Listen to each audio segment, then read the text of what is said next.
nós iniciamos o estudo de Apocalipse e vamos concluir hoje, se Deus permitir. Fechando, inclusive, esta série de panoramas, o pastor Arival já está trabalhando a questão das doutrinas, e hoje vamos concluir, então, a análise do livro de Apocalipse.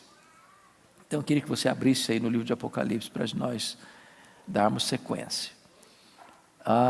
O que nós afirmamos na vez passada é que o livro de Apocalipse, aparentemente, tudo leva a crer, que é um dos livros mais complexos de entendimento da Bíblia. Tanto é que alguns homens de Deus do passado não ousaram expor esse livro, dentre eles João Calvino. Algumas pessoas têm até medo de estudar Apocalipse. Acham que o livro é um livro muito difícil, quase que fechado, e com muitos símbolos, e por isso não ousam entrar. Entretanto, Apocalipse é a primeira palavra que aparece no capítulo 1, verso 1, revelação de Jesus Cristo. Em vez de ser algo fechado, é algo aberto. É tirar o véu, é mostrar para nós o projeto macro de Deus na história. Penso que não há nenhum outro livro mais consolador do que Apocalipse.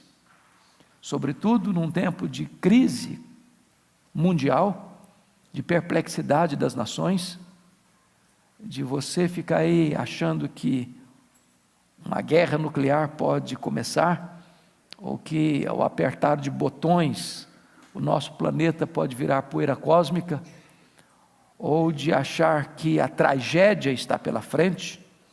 Estudar Apocalipse nos leva a uma serenidade de alma, porque não são os homens que estão com as rédeas na mão, é Deus. Não são os homens que estão levando a história a uma consumação, é Deus. A história não caminha para uma tragédia, a história caminha para uma vitória retumbante de Cristo e da sua igreja.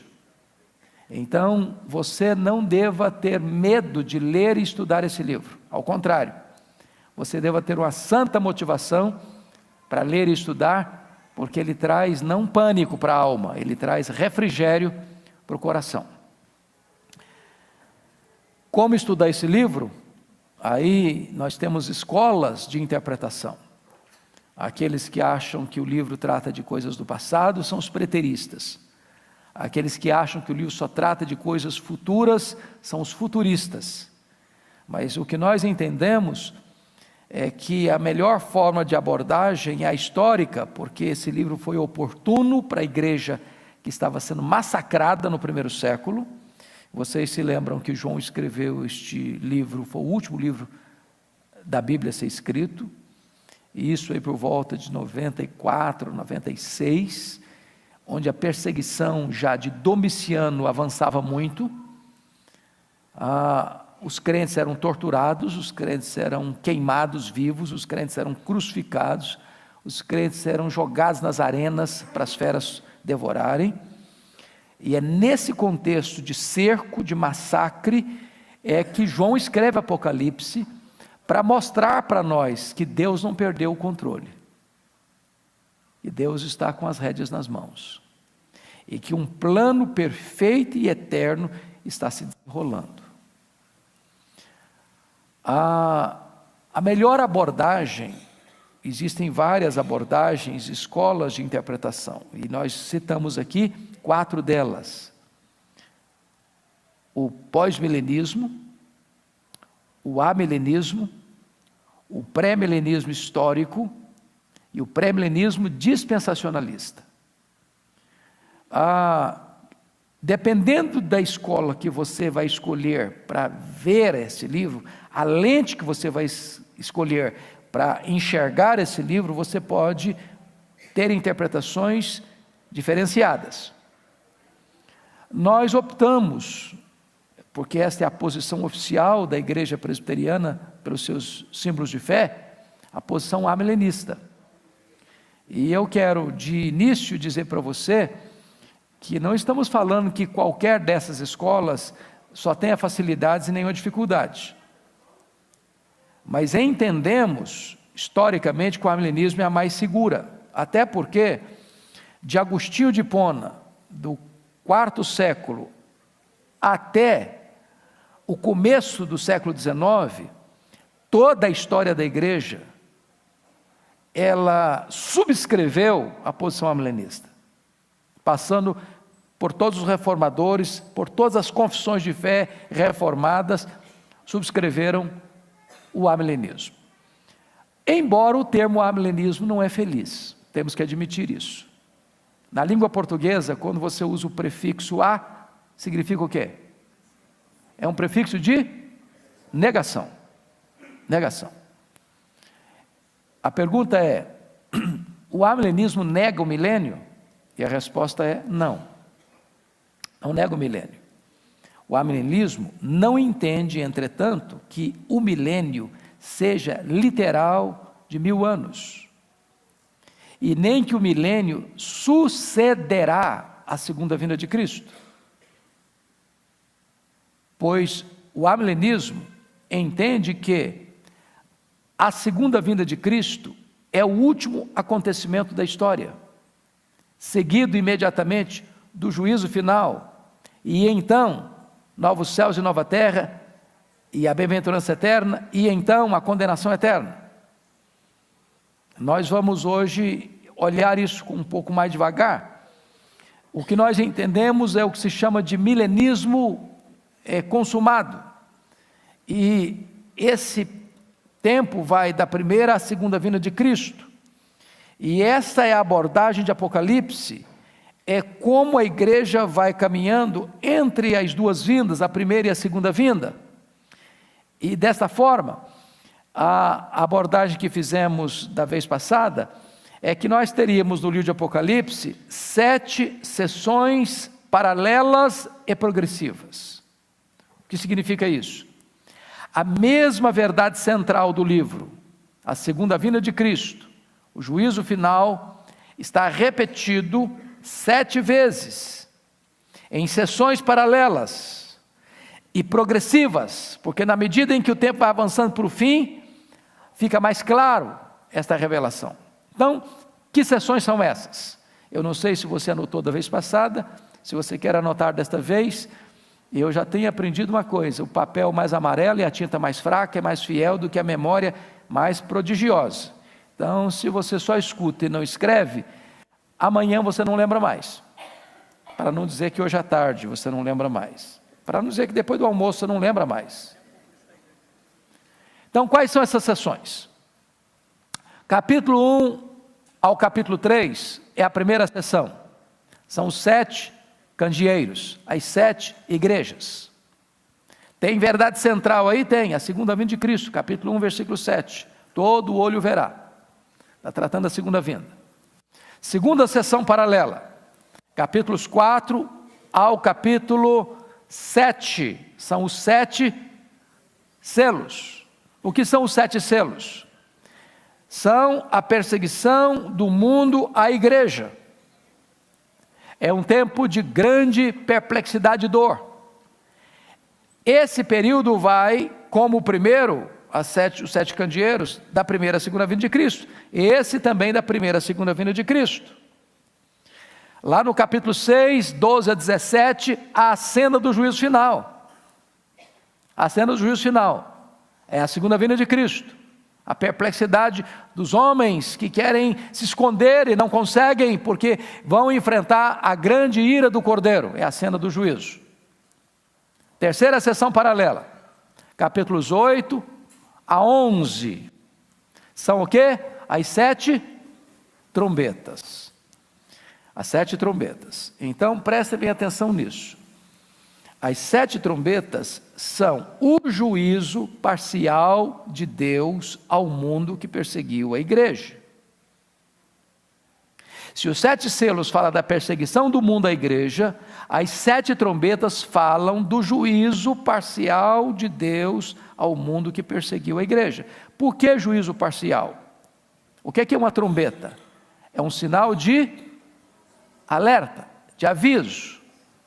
Então você vai ver que as trombetas caíram no mar, nos rios, na terra, nos astros e sobre os homens.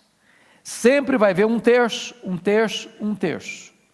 Não é pleno, não é completo, não é cabal, não é consumado. Então toda vez que você vê um fato acontecendo no mar, nos rios, na terra, nos astros, sobre os homens, e você atribui isso apenas como uma catástrofe natural, saiba que isso é uma trombeta de Deus. Saiba que isso é uma maneira de Deus chamar os homens ao arrependimento. É de Deus avisar: estou aqui, eu estou no controle, acordem, se arrependam, voltem para mim. É parcial por quê? Porque Deus dá o juízo, mas com um propósito: misericórdia, levar o homem ao arrependimento. Aí você vem para a quarta sessão paralela. Primeira, 1 a 3, segunda, 4 a 7, terceira, 8 a 11. A quarta sessão paralela, capítulos 12, 13 e 14. Aqui é uma espécie de intervalo entre as sessões, porque nesta sessão do meio aqui, a quarta sessão, você tem 3 para cá e você tem 3 para lá. Essa do meio é uma espécie de parênteses que se abre e se fecha. Você encontra o levantamento do quarteto do mal. Qual é o quarteto do mal? Capítulo 12, o dragão. Capítulo 13, a besta que brota do mar, que é o anticristo, e a besta que brota da terra, que é o falso profeta. E no capítulo 14, a grande Babilônia. Se você perceber, esta sessão paralela começa lá com o nascimento de Jesus, no capítulo 12, que ele nasce para reger as nações, e ele é perseguido pelo dragão. Como o dragão não consegue destruir este menino, o dragão vai investir contra a mulher, e a mulher aí não é Maria, a mulher aí é a igreja. E depois no capítulo 12 ainda, nos é informado no versículo 11. Quem pega para mim, filha, aquele copo d'água ali, fazendo um favor. No capítulo 12, versículo 11, você vai ver que a igreja vence o dragão de que maneira? Quem pode ler aí, em voz alta? Como é que a igreja vence o dragão? Eles, pois, o venceram por causa do sangue do Cordeiro E por causa da muito obrigado. palavra do testemunho que deram. Mesmo em face da morte, não amaram a própria vida. Muito obrigado. Muito obrigado. Notem vocês algo impressionante. Como é que alguém enfrenta a morte e vence? Como é que a igreja vence o diabo? Não é poupando a vida, é morrendo. Mas como é que alguém morre e vence? Venceram pelo sangue do Cordeiro. Então, essa vitória não é alcançada pelo braço nosso, é alcançada pela morte de Cristo. A palavra do testemunho, a palavra testemunha aí no grego é martiria, de onde vem a palavra mártir. No momento em que um crente morre pela sua fé, em vez de se apostatar, ele frustrou o propósito do diabo. Porque qual era o propósito do diabo? Levar você a negar Cristo, negar você a retroceder, né? Instigar você a abandonar. No momento em que você, em vez de abandonar a sua fé, está pronto a morrer pela sua fé, Mesmo que o diabo leve você à morte, ao martírio, você o venceu. Você o venceu. Pois bem, aí vem o capítulo 13. O capítulo 13 tem dois personagens históricos aí. O primeiro deles é a besta que surge do mar. E esta besta que surge do mar é chamado na Bíblia de anticristo, ou homem da iniquidade, ou filho da perdição.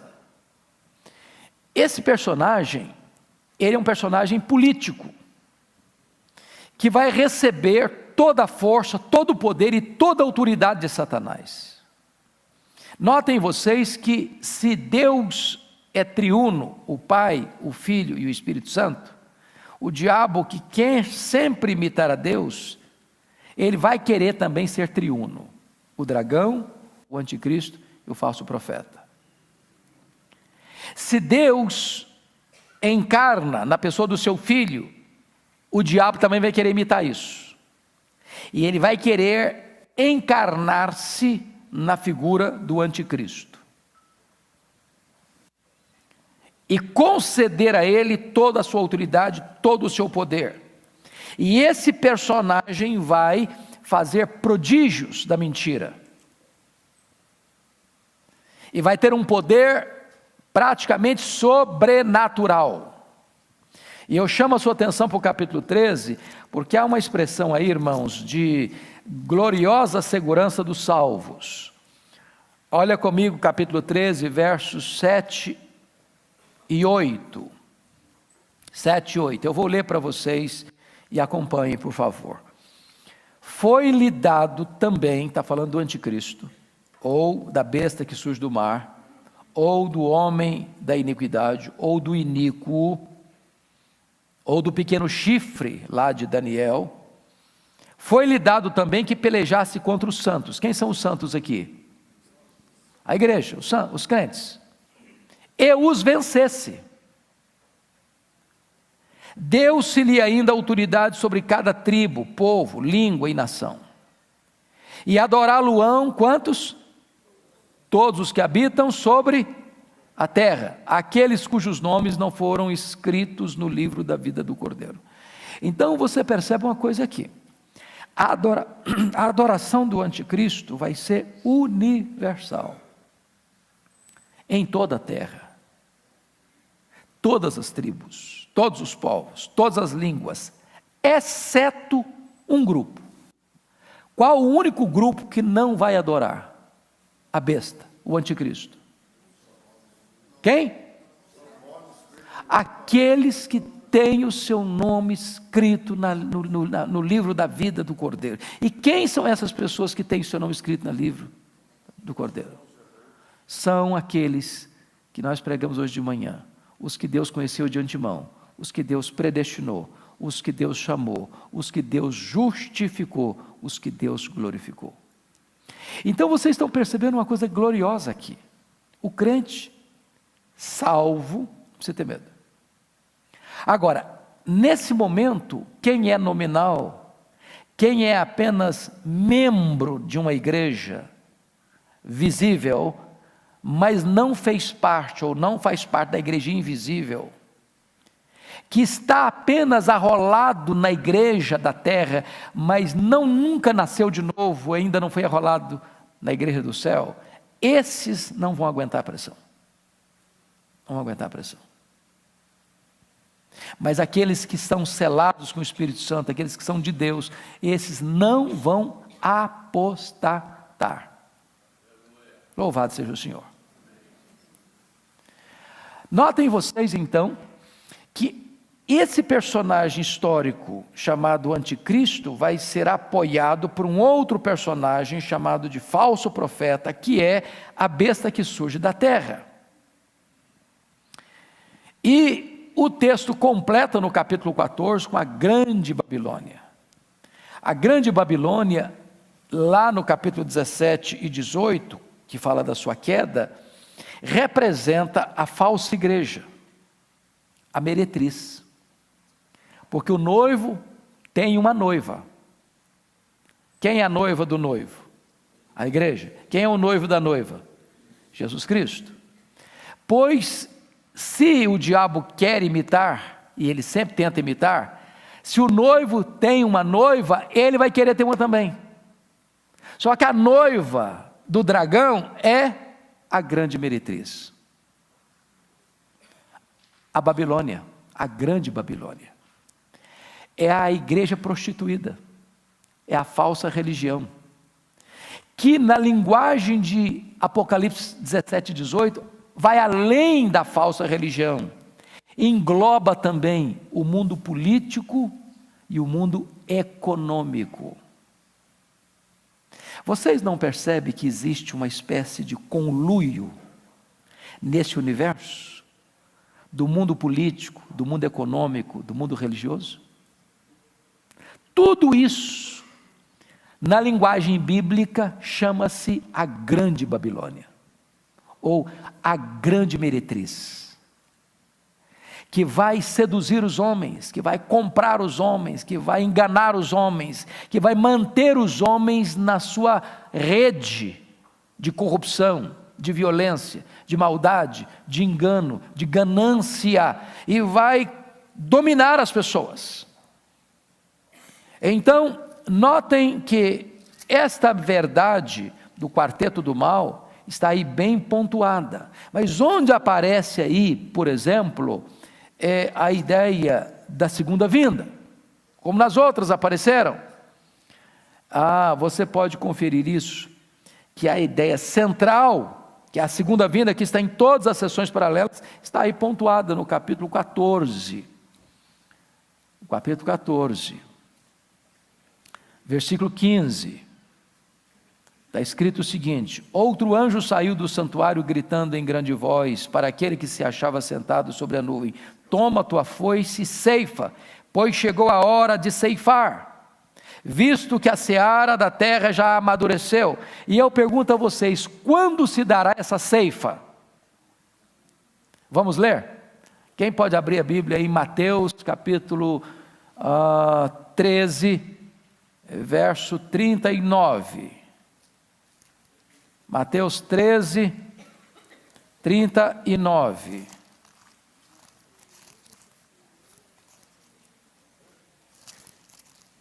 Está escrito o seguinte: o inimigo que o semeou é o diabo, a ceifa é a consumação do século, e os ceifeiros, os anjos. Então, quando Jesus voltar em majestade e glória, ele virá com seus anjos, e os seus anjos vão recolher o trigo, queimar a palha, recolher os salvos e exercer o juízo sobre os perdidos. Isso está mais claro, você pode ler isso mais claramente em Mateus 24, 31. Pode olhar aí, por favor? Mateus 24, 31. Então, olha aí. E eu gostaria que você... Vamos ler o 30 também, porque facilita o entendimento. Então aparecerá no céu o sinal do Filho do Homem. Todos os povos da terra se lamentarão e verão o Filho do Homem vindo sobre as nuvens do céu com poder e muita glória. E ele enviará os seus anjos com grande clangor de trombeta, os quais reunirão os seus escolhidos dos quatro cantos ou dos quatro ventos, de uma a outra extremidade dos céus. É a ceifa. Então, o que eu gostaria que os irmãos estivessem bem atentos a isso: cada sessão representa o período da primeira e segunda vinda, mas a mensagem central de cada sessão é a segunda vinda de Cristo. Pois bem, vamos recordar as sessões? Primeira, 1 a 3, os 7 candeeiros, as 7 igrejas. Segunda sessão, 7 selos, capítulos 4 a 7. Terceira sessão, as 7 trombetas, capítulos 8 a 11. Depois a quarta sessão, o quarteto do mal. Que quarteto é esse? O dragão, a besta que surge da terra, o anticristo, do mar, a besta que surge da terra, o falso profeta, e a Babilônia. Agora nós vamos para a quinta sessão. São as 7 taças do juízo de Deus, capítulos 15 e 16. Prestem bem atenção que há um paralelo entre as 7 trombetas e as 7 taças da ira. Qual é o paralelo? É que as 7 taças caem exatamente nos mesmos lugares que caíram as 7 trombetas, com uma diferença. Lá o juízo vinha misturado com a misericórdia. Aqui o juízo vem completo e total. Por quê? Porque as 7 taças da ira de Deus tratam do tempo final do juízo, e no dia do juízo não tem mais misericórdia. Agora é o julgamento. Agora aquele Jesus que sempre foi o advogado se assenta no trono e é o juiz. Prestem bem atenção num fato aqui que para mim é um grande reforço para a ideia do amilenismo. Porque na ideia dispensacionalista, Jesus arrebata a igreja secretamente primeiro, depois tem a grande tribulação, depois Jesus vem, depois tem um milênio e oferece para as pessoas uma espécie de esperança de salvação depois da segunda vinda. Não existe salvação depois da segunda vinda. Jesus vem para exercer o julgamento. Ele vem para sentar no trono. Ele vem para julgar as nações. Ele vem para abrir os livros. Ele vem para o grande dia do juízo. Toda a Bíblia mostra isso. Quando o noivo chegou, a porta fecha. Quando o noivo chegou, não dá para comprar azeite. Quando o noivo chegou, não tem como mais se preparar. Hoje é o dia oportuno, agora é o momento certo. Não tem segunda chamada, não tem segunda época, não tem segundo turno, não tem chance depois. Agora é a hora. Quando esse tempo chega, irmãos, aí não tem mais chance de ter juízo misturado com misericórdia. É o grande dia do juízo. Então, é muito importante nós estarmos atentos a isso. Não podemos criar expectativas que não existe dentro da revelação da Escritura. Se eu não for da primeira chamada, eu vou da segunda. Não tem segunda chamada, não tem segundo turno. O tempo de se preparar é agora. Então, as 7 taças tratam dos mesmos aspectos: terra, mar, rios, astros, homens. O que eu gostaria de chamar a atenção de um ponto aqui muito importante? Nós somos levados a olhar para o mundo de uma forma secularizada. Terremotos, tufões, maremotos, tsunamis, fenômenos naturais, como apenas efeitos da natureza. Você nunca vai encontrar um repórter de uma televisão dizer o seguinte: olha, aconteceu um terremoto, e isso é um aviso de Deus. Ele não vai botar Deus nessa história. Dentro da visão secularista, Deus está fora. Deus não interfere. Deus não intervém. Deus não tem nada a ver com o que está acontecendo aqui. Aliás, Deus nem existe. Deus é apenas uma fantasia de algumas pessoas fracas de cabeça. Na linguagem de Richard Dawkins, Deus é um delírio. Ou na linguagem de Nietzsche, Deus morreu.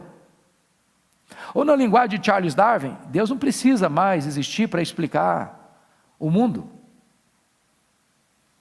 Ou na linguagem de Freud, Deus não precisa nem existir para você entender os mecanismos do seu consciente e do seu inconsciente. Então Dostoiévski disse: se Deus não existe, tudo é possível. Mas nós cremos que Deus existe, e que Ele é a causa de tudo o que existe, e que Ele não está longe, como pensam os deístas. Nós cremos que Ele existe e que Ele age, e que Ele intervém, e que Ele está com as rédeas nas mãos.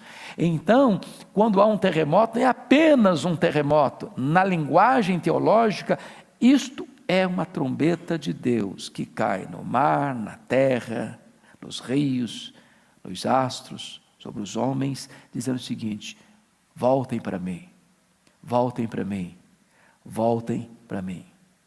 Nós olhamos assim. Nós temos uma cosmovisão teocêntrica. É isso que faz a diferença, porque você é um cristão. Pois bem, qual a verdade central desta sessão paralela, versículos dos capítulos 15 e 16? Você há de perceber um fato muito curioso, e eu queria só destacar isso, irmãos.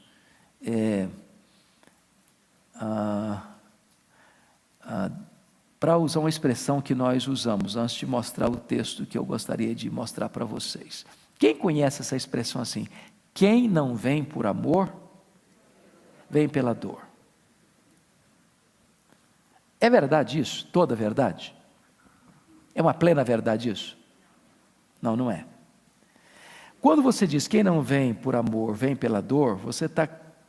É claro que você não está talvez querendo dizer plenamente isso, mas você está dizendo o seguinte: a dor tem o poder em si mesma de atrair alguém para Deus. Agora, deixa eu dizer o seguinte: a dor pode atrair alguém para Deus se a graça concorrer com ela. Mas tire graça da dor, o que sobra? Só dor. E mais o que sobra? Raiva, revolta, blasfêmia. Vamos pensar aqui comigo. A mesma circunstância de dor, num produz o quê? Quebrantamento. No outro produz o quê? Endurecimento. Pensa comigo o sol. Ele está incidindo, o calor dele está incidindo sobre a cera e sobre o barro. Quando o calor incide na cera, o que a cera faz? Derrete. Quando o calor incide sobre o barro, o que ele faz? Endurece. Olha comigo aí capítulo 16, versículo 9. Vamos ler o 8 e o 9, é o quarto flagelo. O quarto anjo, 16, 9. O quarto anjo derramou a sua taça sobre o sol, e foi-lhe dado queimar os homens com fogo. Com efeito, os homens se queimaram com intenso calor, e blasfemaram o nome de Deus, que tem autoridade sobre estes flagelos, e nem se arrependeram para lhe darem glória. Ou seja, o sofrimento em si não é capaz de quebrantar, nem de amolecer. Ao contrário, tem a capacidade de endurecimento ainda maior. Não é o sofrimento que nos leva a Deus, é a graça que nos leva a Deus. Deus, na sua providência carrancuda, pode mostrar para nós a sua face sorridente através do sofrimento. É o que eu vou pregar daqui a pouquinho. Deus pode usar o sofrimento para nos quebrantar, para nos colocar mais perto dele. Mas se a graça de Deus não concorrer com o sofrimento, o que vai produzir é mais endurecimento ainda. Pois bem, olha comigo aí o capítulo 16, versículo 20, onde você vai encontrar que nesse momento da manifestação do juízo de Deus, está escrito aí: todas as ilhas fugiram e os montes não foram achados. É claro, irmãos, que isso é uma linguagem pictórica, isso é uma linguagem figurada, porque todo o livro de Apocalipse está tratando de figuras, de linguagem figuradas. Não pense você que você vai encontrar isso aqui, ó. Vi emergir do mar uma besta que tinha 10 chifres, 7 cabeças, e sobre os chifres 10 diademas, e sobre as cabeças nome de blasfêmia. Aí você desenha esse negócio aqui para ver o que vira. Fica um trem esquisito, não fica não? Desenho infantil. Dá para espantar, não dá?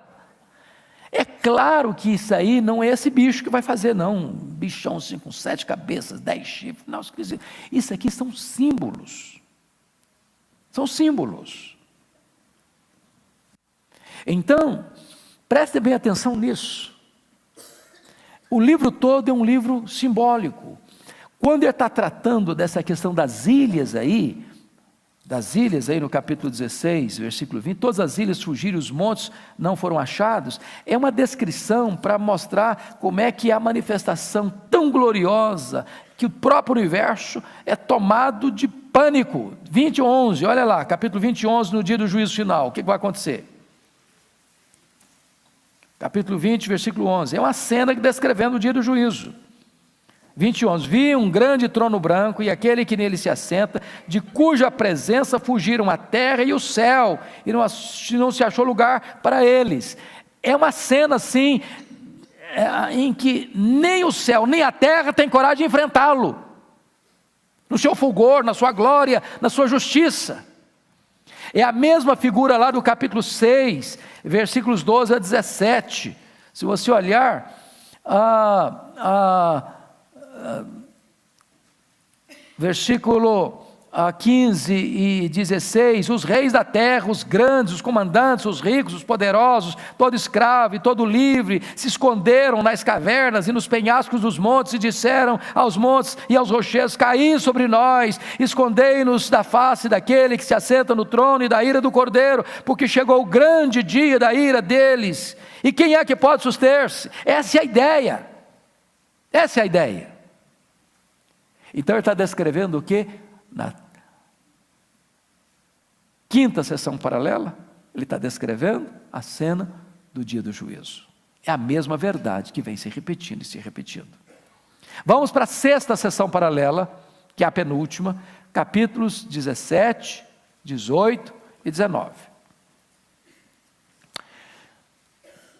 Prestem bem atenção para vocês irem ligando os fatos, que a sexta sessão está em comparação com a quarta sessão. Qual foi a quarta sessão? A queda, o levantamento do quarteto do mal. Qual o quarteto do mal? O dragão, o anticristo, o falso profeta e a Babilônia. Agora, na sexta sessão, é a queda do quarteto do mal, em ordem inversa. Lá levantou o dragão, depois o anticristo, depois o falso profeta, depois a grande Babilônia. Aqui vem em ordem inversa. Então cai a Babilônia, cai o falso profeta, cai o anticristo, cai o dragão. Notem comigo 17:1. O contraste que o autor vai fazer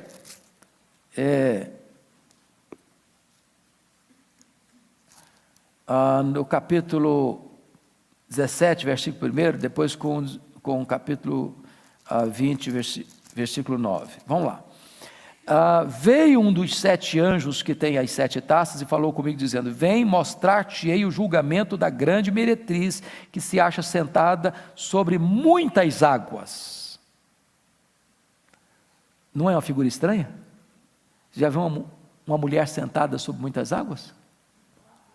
Não dá para entender, né? E o que seria isso? Primeiro, quem é esta grande meretriz? É a mulher do dragão? Se a noiva é a mulher do cordeiro? Estão percebendo? É a falsa igreja, em contraste com a verdadeira igreja. Mas o que significa sentar sobre muitas águas? O próprio texto explica, no capítulo 17, versículo 15. Olha comigo aí, 17:15. Falou-me ainda, as águas que viste, onde a meretriz está assentada, são povos, multidões, nações e línguas. Então esta grande meretriz, a falsa igreja, o falso comércio, a falsa política, esse mundo aí que está conspirando contra Deus e contra a sua igreja, você tem dúvida disso? essa meretriz está assentada sobre esses povos, domina. Você está sentado sobre, você tem controle, você tem domínio. Então João é chamado, aí vem mostrar-te aí o julgamento da grande meretriz. Esse mundo acha, irmãos, que ele está no controle. As pessoas blasfemam de Deus, as pessoas zombam do Cordeiro, as pessoas perseguem a igreja, e elas acham que elas estão no controle, aparentemente estão no controle, estão assentadas. Mas chega uma hora em que Deus disse, basta, chega, e começa o julgamento da grande meretriz. Agora, olha o contraste para você ver, lá no capítulo de número 21, versículo 9. 21, 9. Então veio um dos sete anjos que tem as 7 taças cheias dos últimos 7 flagelos e falou comigo dizendo, vem, mostrar-te-ei a noiva do Cordeiro. E me transportou em espírito até uma grande e elevada montanha e me mostrou a santa cidade de Jerusalém, que descia do céu da parte de Deus, a qual tem a glória de Deus. Então, se a grande meretriz está entrando em colapso, mergulhada em juízo, quando ele vai mostrar a noiva, ela tem o resplendor da glória de Deus. Olha que coisa maravilhosa. Ao contraste. Então cai a grande Babilônia. Capítulos 17 e 18 são dedicados à grande Babilônia, à falsa igreja, a este mundo político e econômico corrompido. E se você ler no capítulo 19, olha aí comigo o versículo 20. 19 e 20. Mas a besta foi aprisionada, e com ela o falso profeta, que com os sinais feitos diante dela, seduziu aqueles que receberam a marca da besta, e eram os adoradores da sua imagem. Os 2 foram lançados vivos dentro do lago do fogo que arde com enxofre. Então, a condenação irremediável deles. E o dragão? Olha comigo capítulo 20, versículo 10.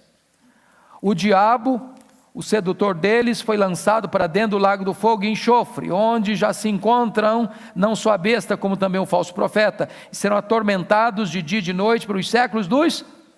Então preste atenção numa outra ideia popular, mítica, que o diabo é o rei do inferno. O diabo não é rei nem no inferno, nem no inferno ele manda.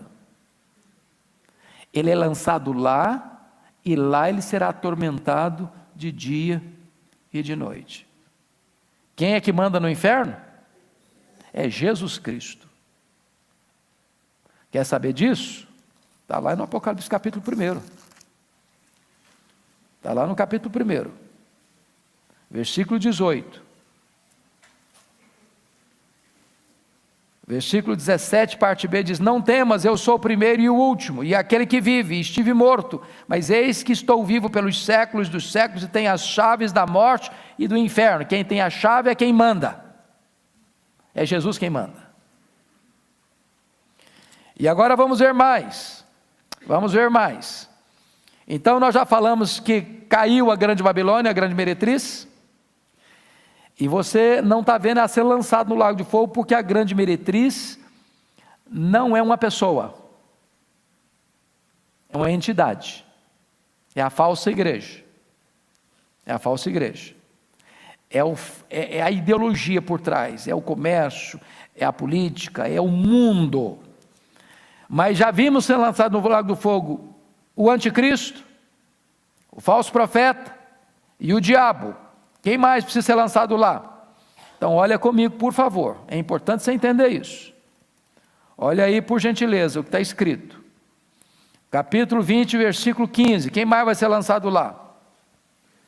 E se alguém não foi achado inscrito no livro da vida, esse foi lançado para dentro do lago do fogo. Quem é que não tem o nome no livro da vida? Todo aquele que não creu. Lembra lá que nós lemos no Apocalipse 13, versos 7 e 8, que o anticristo vai perseguir e vencer todos em toda a terra, exceto os que tiverem o nome escrito no livro da vida? Então preste atenção nisso, irmãos queridos. A segurança da salvação não está na nossa mão, está nas mãos de Deus. Ele é fiel. Todo aquele que não foi encontrado com o nome escrito no livro da vida do Cordeiro, esse foi lançado. Os livros serão abertos, vão ser julgados segundo estiver escrito nos livros, mas segundo o que estiver escrito nos livros, ninguém é salvo. Pelas obras ninguém é salvo, pelas palavras ninguém é salvo, pela omissão ninguém é salvo. Mas um outro livro foi aberto no dia do juízo. Qual livro? O livro da vida do Cordeiro. Se você creu em Jesus, se você foi justificado, seu nome está lá. Todos aqueles que não estão lá vão ser lançados. Mas que mais vai estar lá? Então nós já falamos do falso profeta, do anticristo, do dragão, dos incrédulos, dos ímpios. Mas notem mais, capítulo 20, versículo 14. Então a morte e o inferno foram lançados para dentro do lago do fogo. A morte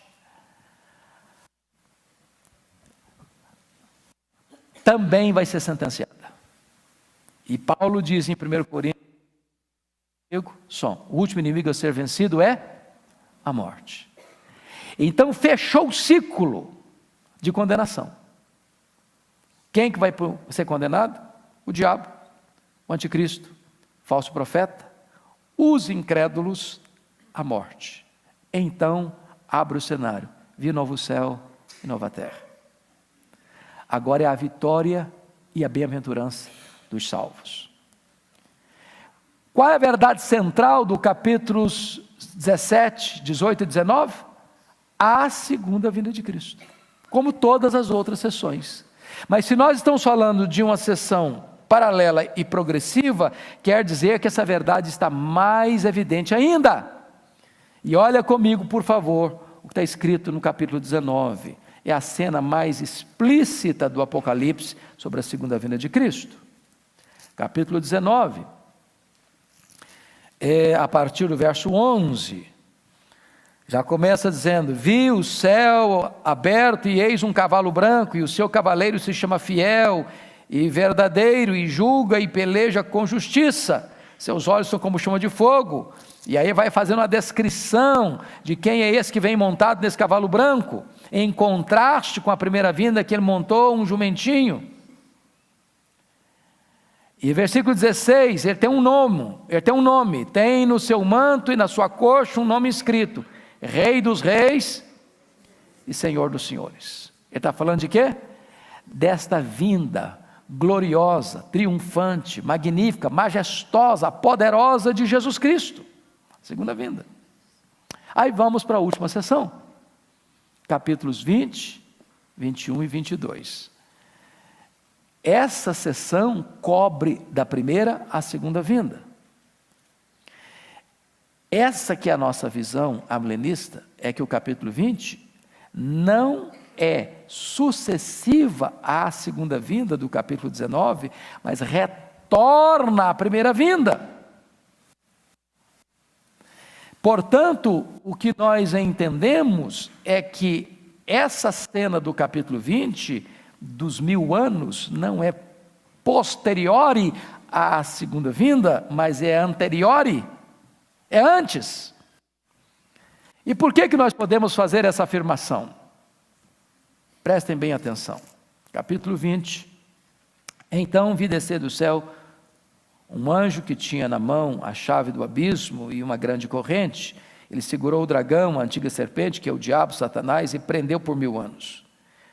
E lançou-o no abismo, fechou e pôs selo sobre ele, para que não mais enganasse as nações, até que completarem os 1000 anos. Depois disso é necessário que ele seja solto por pouco tempo. Vi também tronos, e nestes assentaram-se aqueles aos quais foi dada a autoridade de julgar. Vi ainda as almas dos decapitados, por causa do testemunho de Jesus, bem como por causa da palavra de Deus, tantos quantos não adoraram a besta, nem tampouco a sua imagem, nem receberam a marca na fronte e na mão, e viveram e reinaram com Cristo 1000 anos. Os restantes dos mortos não reviveram até que completasse os 1000 anos. Esta é a primeira ressurreição. Bem-aventurado é aquele que tem parte na primeira ressurreição. Sobre esses a segunda morte não tem autoridade, pelo contrário, serão sacerdotes de Deus e de Cristo e reinarão com ele os 1000 anos.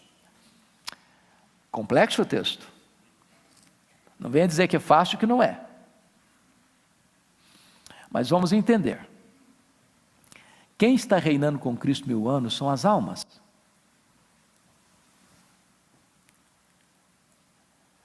Onde está sendo esse reinado? No céu ou na terra? E a resposta é no céu. A palavra trono aparece 42 vezes no livro de Apocalipse, e apenas 2 vezes esse trono está na terra. E as 3 vezes está na terra. E nas 3 vezes que o trono está na terra, é o trono do dragão e do anticristo. O trono de Cristo está no céu. O reinado é no céu. É o reinado das almas. E a pergunta é, como assim reinado das almas? Então, faço uma pergunta para vocês. Quando um crente morre, um salvo, para onde vai a sua alma? Para onde?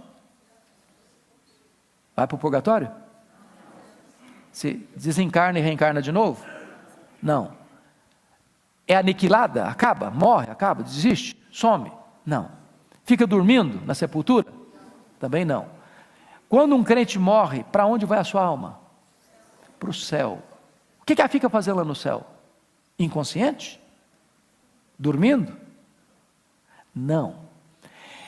Diz a Bíblia, em 2 Coríntios capítulo 5, versículo 8, que morrer é deixar o corpo e habitar com o Senhor. Diz a Bíblia em Filipenses 1:23, que morrer é partir para estar com Cristo, o que é incomparavelmente melhor. Portanto, quando um crente morre agora, a alma dele imediatamente, diz Hebreus 12, é aperfeiçoada e entra no gozo do Senhor e começa a reinar com Cristo. Desde Abel até a última pessoa que morreu com Cristo, ela está reinando com Cristo lá no céu. Nós chamamos esse tempo de estado intermediário. Por que estado intermediário? Porque a nossa alma sobrevive sem o nosso corpo, mas o nosso corpo não sobrevive sem a nossa alma. O nosso corpo foi feito pó, é pó e volta ao pó. Mas a alma, que é este fôlego de Deus, não morre. E entra no céu e começa a reinar com Cristo. Então, esse milênio é um período completo, é um símbolo que vai de todo o período, da primeira à segunda vinda de Cristo. E essas almas estão reinando com Ele. E aí você pergunta, mas que negócio é esse de Satanás ser preso? Que negócio é esse? Bom, notem comigo. Você interpreta a Bíblia pela Bíblia. Essa é a principal regra da hermenêutica. Segunda regra da hermenêutica, você interpreta um texto difícil à luz de um texto fácil. Ou seja, você interpreta um texto complexo à luz de um texto claro, e não o contrário. Então a grande pergunta é, o que a Bíblia fala sobre a prisão de Satanás? Qual o ensino de Jesus sobre isso? E Jesus ensinou nos evangelhos que ninguém pode entrar na casa do valente sem primeiro amarrá-lo. Depois então, saqueia a sua casa. O que a Bíblia fala da prisão de Satanás? Em que sentido Satanás está preso? Até porque a ideia de prisão, irmãos, é uma ideia figurada. O diabo é uma pessoa, uma personalidade? É, mas o diabo é um espírito. O diabo não tem corpo. Como é que você prende um espírito? Com grades não dá, com algemas também não dá. Você está falando de quê? De limitação de ação. E à luz do que Jesus ensinou, você não pode entrar na casa do valente, e o valente é o diabo. Ele tem uma casa, ele guarda em segurança todos os seus bens. Que bens são esses? São as vidas, que estão, segundo a Bíblia diz, em Atos 22, 18 é na potestade de Satanás. Segundo Colossenses 1,13, no reino das trevas. Então, esse valente guarda essas pessoas. O diabo cegou o entendimento dos incrédulos. Então, o que acontece? Primeiro, Jesus vai lá e amarra o valente. Segundo, Jesus Cristo vai lá e tira a armadura dele em que ele confiava. Depois, Jesus vai lá e pega as pessoas que estavam lá dentro da casa dele, da potestade dele, do reino dele, e tira de lá e transporta para o reino do Filho do seu amor, o reino da luz. O que significa então a prisão de Satanás? Significa que o diabo não pode impedir que aqueles que Deus predestinou, que Deus chamou, que Deus justificou, que Deus glorificou, sejam salvos. O diabo não pode impedir a eficácia da obra missionária. Ele pode criar obstáculos. Mas, ultimamente, ele não pode impedir que uma pessoa que foi eleita por Deus possa ser alcançada pelo Evangelho e ser salvo. Mas você pode levantar um outro problema. E esse negócio da ressurreição, primeira e segunda ressurreição? Nós precisamos entender que a Bíblia fala de uma única ressurreição do corpo. Prestem bem atenção, irmãos. Aqueles que acham que vai ter duas ressurreições, uma na primeira vinda, na segunda vinda e outra depois do milênio, equivocam-se. Equivocam-se.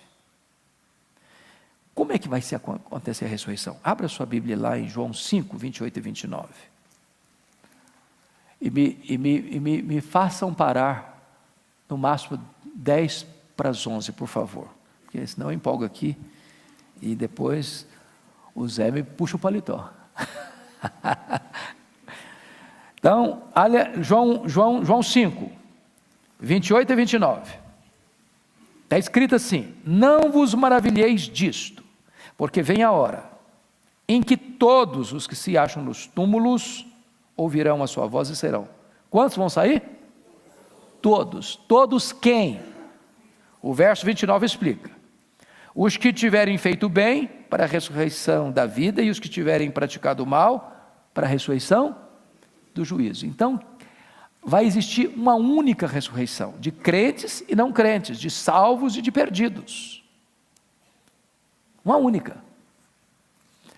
Agora, quando você creu no Senhor Jesus, como é que você estava espiritualmente? Morto. Qual a linguagem bíblica para esse momento da sua regeneração? Você foi ressuscitado. Prova disso? Está lá em Efésios. Abra lá, Efésios 2. Efésios 2. Olha aí comigo.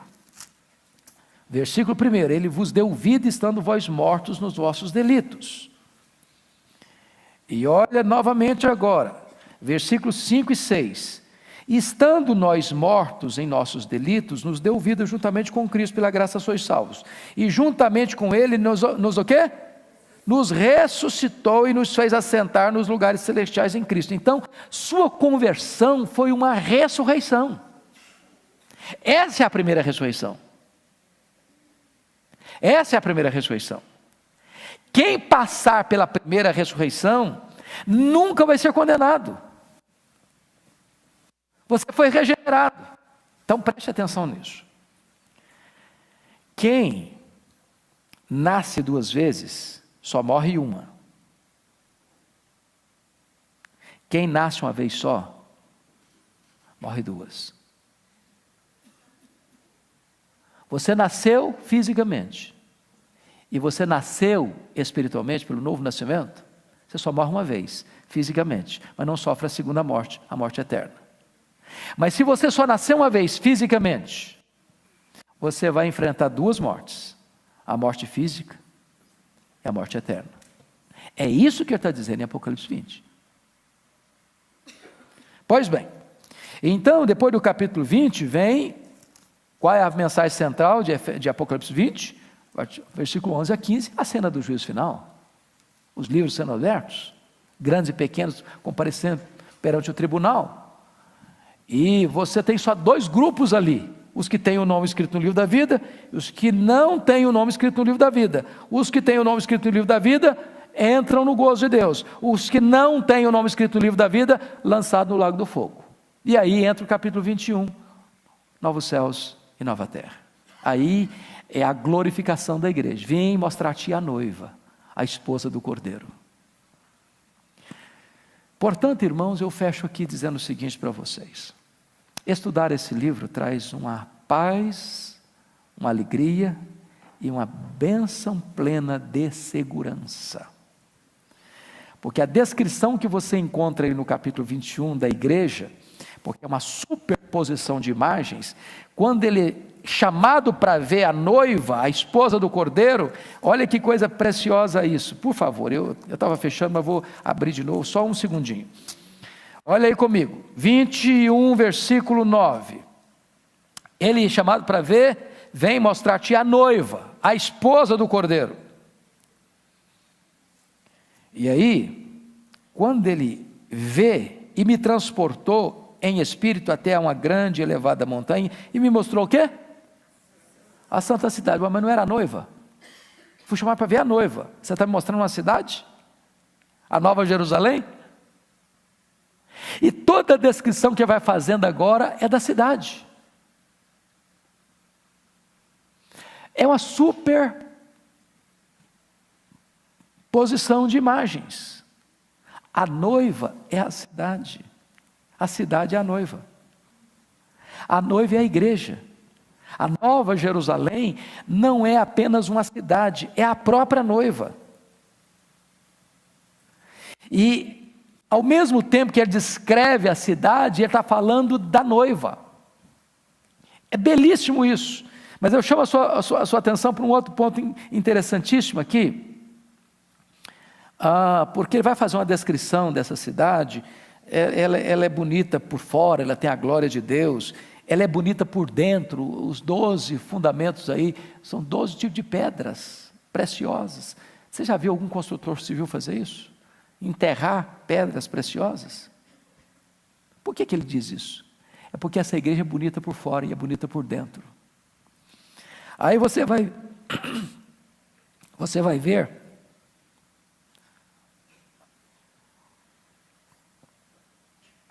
essa igreja, essa cidade, no versículo 13, tem 3 portas que se acham a leste, 3 ao norte, 3 ao sul, 3 ao oeste. Tem porta aberta de onde você vier. Tem porta aberta de onde você vier. A porta está aberta, e a porta é Jesus. Olha aí, por gentileza,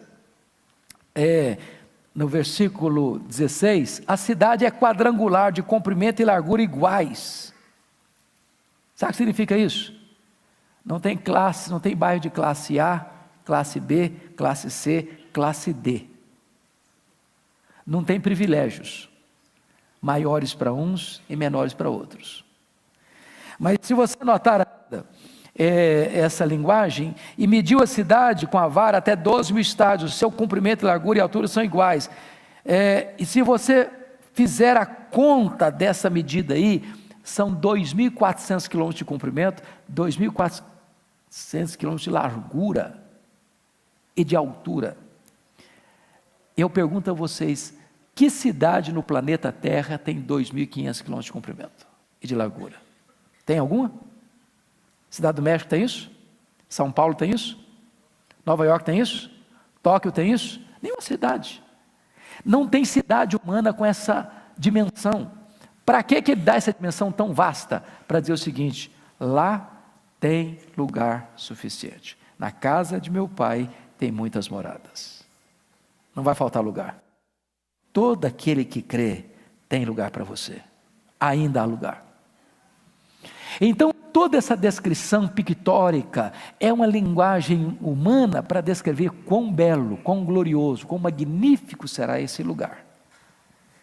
E ao mesmo tempo, toda essa beleza é a própria beleza da noiva. Que Deus nos abençoe. Que Deus enche o nosso coração de gozo, de alegria e de gratidão. Eu vou pedir ao presbítero Milton que nos eleve a Deus numa oração de agradecimento ao Senhor.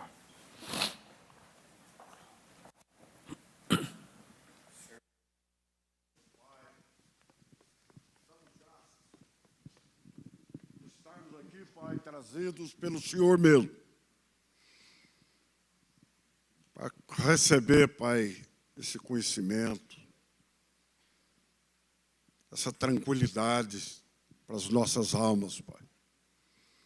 Muito obrigado, Senhor, porque o Senhor previu tudo. Obrigado, Pai, pela liberdade que temos de poder conhecer essas verdades. Muito obrigado, Pai, por estarmos aqui neste lugar reservado exclusivamente para te adorar, Senhor. E agora, Pai, te pedimos que tenha misericórdia de nós. Nos ajude, Senhor. Fortaleça-nos, ó Pai. Santifique-nos, Senhor, para que possamos passar, Senhor, por tudo isso, Pai, crendo que o Senhor Jesus é o Rei dos Reis e Senhor dos Senhores. Muito obrigado, Pai, porque nascemos na família de Deus. Muito obrigado porque o nosso nome está escrito no livro da vida. Muito obrigado, Senhor, porque sabemos que não temos nenhum mérito e que tudo vem de Ti. Pois é no nome santo do Teu Filho que nós oramos agradecidos. Amém.